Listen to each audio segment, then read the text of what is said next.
Good morning, student. I am Deepak sir from Golden Public School. Today we are going to start the lesson second, the address by Marga Minko. This story tells about the victims of the war.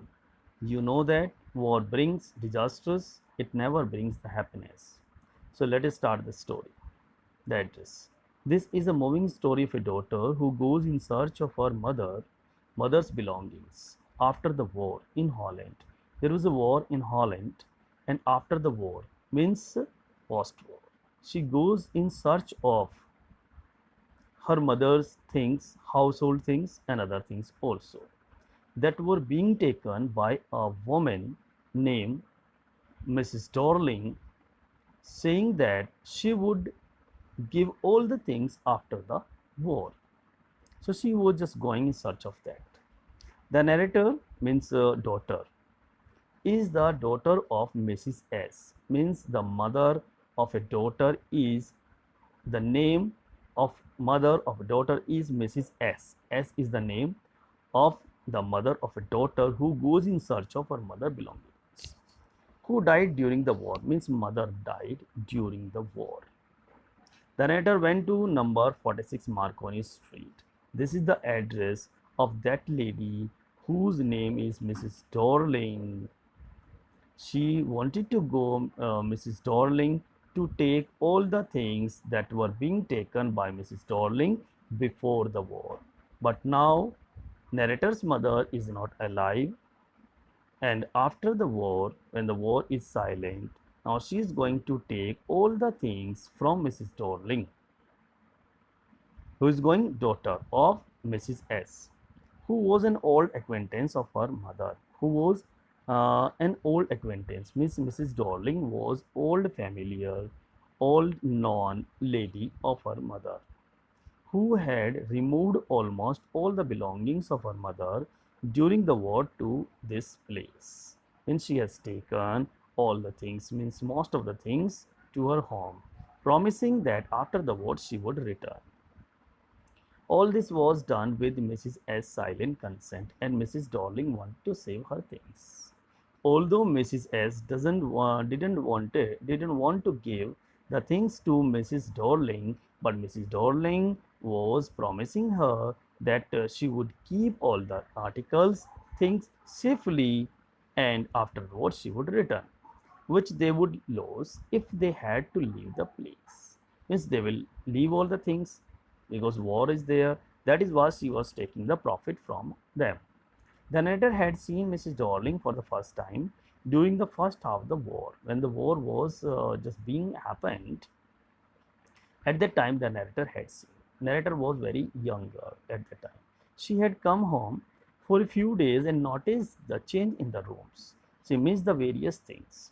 Her mother informed her that Mrs. Dorling had moved these things to safety and gave her the address 46 Marconi Street. Her mother means Mrs.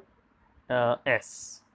Okay, narrator's mother always tells, my dear, are all the belongings had been taken by Mrs. Dorling to keep it safe. After the war, the narrator visited the address her mother had given her. When her mother was dying, Mrs. S was dying, she gave the address, she gave the address to narrator of Mrs. Dorling, that Mrs. Dorling is living at 46 Marconi Street. Her mother had given her. She remembered Mrs. Dorling clearly. She was a woman with a broad back, physical appearance. Mrs. Dorling looked at the narrator searchingly and showed no sign of recognition. She kept staring in silence. She saw that the narrator, who had recognized her mother's green knitted cardigan, was looking at it. Means when Mrs. S. daughter, the narrator, went to the house of Mrs. Dorling, she just tried to hide herself behind the door because she was wearing the green knitted cardigan, and that was of Mrs. S. That was of narrator's mother, and refused to see her. She was surprised to see the narrator who had survived from the war. She was surprised. Means who was surprised? Mrs. Darling was surprised that you are alive, you did not die. She was asking like that, and she refused to recognize her. That who are you? I don't know. When she was a false lady, she was a liar. The narrator returned to the station and boarded the train. While in the train, she remembered the first time she had seen Mrs. Darling and how her mother had introduced her to her old acquaintance and given the address. Means while she was returning from Mrs. Darling's house, because Mrs. Darling first time she refused to recognize her, and she was just returning to the station and boarded the train. Meanwhile, she was remembering those days when Mrs. Darling used to come to their house to take all the belongings of her mother. After the first fruitless visit, it was a futile visit. The visit was not of any profit. Okay, Mrs. Darling's house, the narrator visited the place a second time. She decided that I would go there, and she visited there. The time a girl of about 15 opened the door to her. Means there was a girl, and that was Mrs. Darling's daughter. And Mrs. Darling at the time was not at home. She asked the girl if her mother was at home. Since she was away, the narrator decided to wait for her. She was not at the time at home. That is why Mrs. S. daughter, the narrator, decided that she would wait. She followed the girl along the passage. She found herself in the midst of the things she had so wanted to see again. Means there were many things that were belonging to her mother's, but which oppressed her in the strange atmosphere. She was not just liking that. You know why? Because the tasteless way of arrangement, ugly furniture, the muggy smell all contributed to arouse this feeling. She doesn't want it to be there. She didn't have the courage to look around her. She wanted to see the things, belongings of her mother, but all things that were kept there, they were just recalling her mother's memory. She sat down and stared at the woolen tablecloth as she followed the lines of the pattern. She remembered that it was their tablecloth which had a burn mark that had never been repaired. She was remembering those days. Soon she found the hole. The girl poured the her tea from a white pot which had a gold border on the lid. She opened the box and took out some spoons. The narrator praised the box. Mrs. Darling's daughter said that it was an antique and that all the things belonged to her mother, Mrs. S. They had got lots more, and she pointed around the room. She solved all the things that they have got.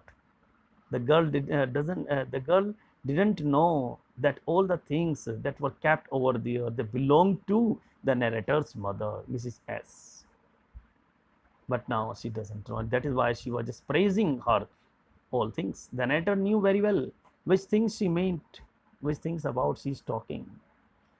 She remarked that the cutlery, spoons, forks, knives was silver. The girl laughed. She walked to the sideboard and wanted to open a drawer. She wanted to show something.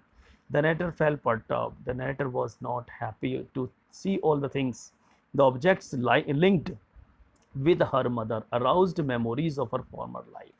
They were arising the memories of her mother's, and mother was not with her now. At first she was eager to see them, but now they had lost their value as they were stored in a strange surrounding. They have lost their value because she could not bring her mother back. She was the victim of war.